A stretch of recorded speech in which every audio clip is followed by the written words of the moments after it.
A 72-year-old man suffers a cardiac arrest and is in ICU. MOH says there's no sign it's linked to the COVID-19 vaccine he received earlier that day. The founder of Sugarbook, a sugar daddy dating site, has been arrested by Malaysian police. The woman who was killed by a falling tree is remembered by friends as a very nice person who loved motorcycles.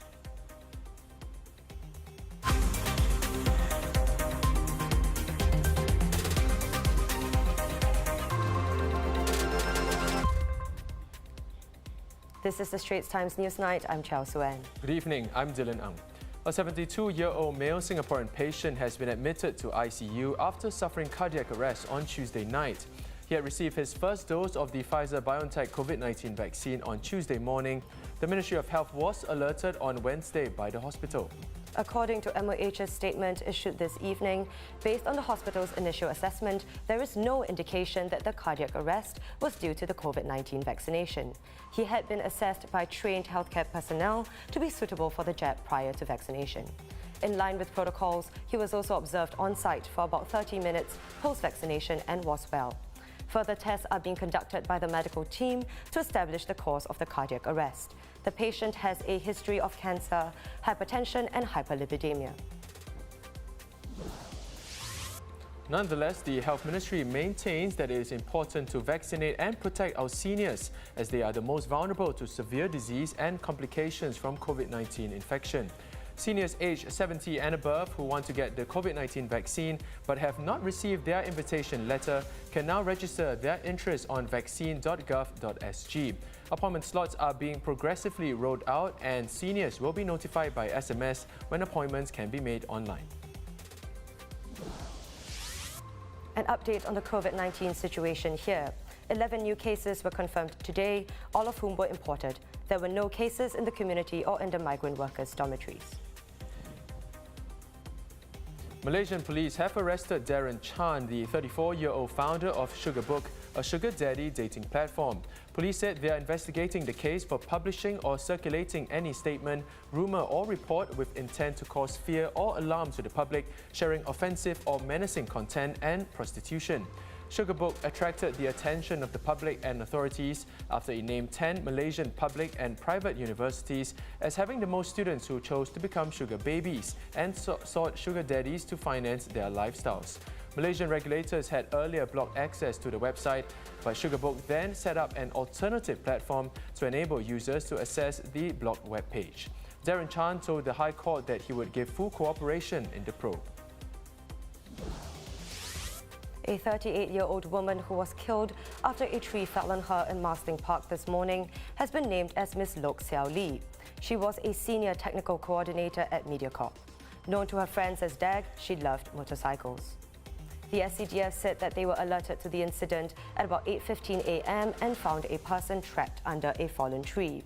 SCDF used cutting equipment to extricate her, but she was pronounced dead at the scene by a paramedic. According to eyewitnesses, a loud crack was heard just before the tree fell. About 10 passers-by tried to lift the tree to help the woman but were unsuccessful. The police and NParks are investigating the incident. The 35-year-old man accused of fatally stabbing a woman in Jurong East had purportedly hurt her before with a penknife last November. Court documents said Chinese national Zheng Xianfeng had used a penknife on Tham Mi Yok at an open space car park next to Block 349 Jurong East Avenue 1 on November 17. He was charged earlier today with her murder after she was found lying motionless with multiple stab wounds at the void deck of Block 308 Jurong East Street 32 and pronounced dead the next day. If found guilty of murder, he could receive the death penalty. Now, leisure travel still seems like a faraway fantasy, but short-term business travellers from all countries can now stay in Singapore and have physical meetings without the need to quarantine upon arrival. Launching today, Connect at Changi is a dedicated facility at the Singapore Expo. Built as the first of its kind in the world, let's take a look at what it has to offer. 150 guest rooms with rates starting at $384 a night. That's inclusive of 3 meals, minibar, toiletries, Wi-Fi, two-way airport transfer, as well as the COVID-19 tests required during the course of the stay. There are 40 meeting rooms of different sizes. The smallest can take 4 people and the largest 22. When fully operational later this year, it will be able to host up to 1,300 business travellers at any one time. Deputy Prime Minister Heng Swee Keat explains the need for such a facility. For some, fiscal meetings are still important for securing and closing business deals and making important decisions. Face-to-face interactions is also important for growing relationships, strengthening partnerships, and exploring new business opportunities. Connect at Changi's first guests are set to arrive next month. One confirmed client is Advanced MedTech Holdings, which plans to hold its first in-person global senior leadership meeting at the facility.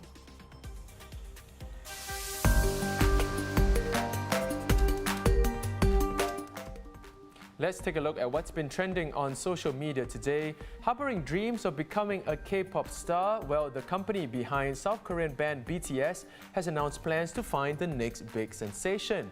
This will be done through a global audition program expected to air in the US in 2022.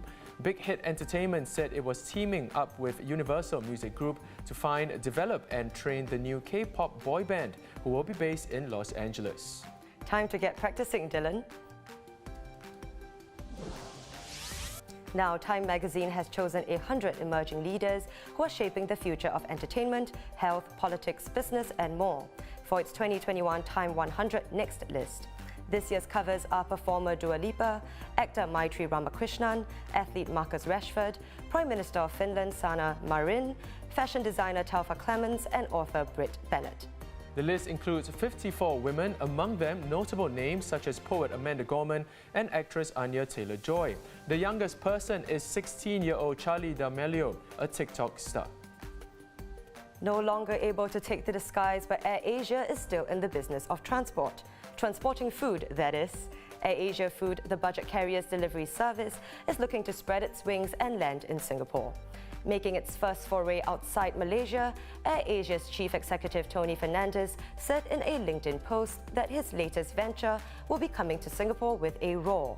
Head of AirAsia Food said that it runs on a zero-commission model where merchants are able to choose from flat-rate plans, powering payment and delivery.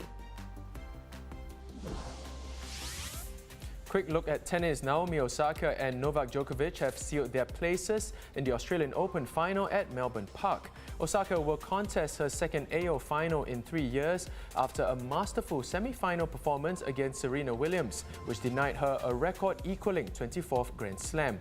The Japanese is set to meet Jennifer Brady in the final.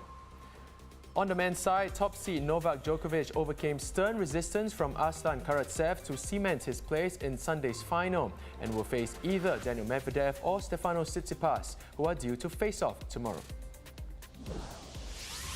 Reeling from former Tokyo 2020's chief's sexist remarks, organizers have opted for a female leader. 7-time Olympian and Olympics Minister Seiko Hashimoto is set to take over as the president of Tokyo Olympics Organizing Committee. She will replace 83-year-old Yoshiro Mori, who was forced to resign last week after making sexist comments about women, insinuating that they talk too much. The selection committee has approved her as a candidate for the role, and Ms. Hashimoto has stepped down from her cabinet role.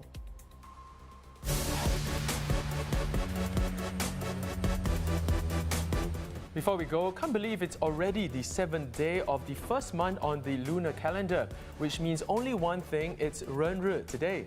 Now, while traditional birthdays are unique to each individual, Chinese customs believe that Renri is the common birthday of humankind because human beings were created on this day. Well, on that note, happy birthday, everyone.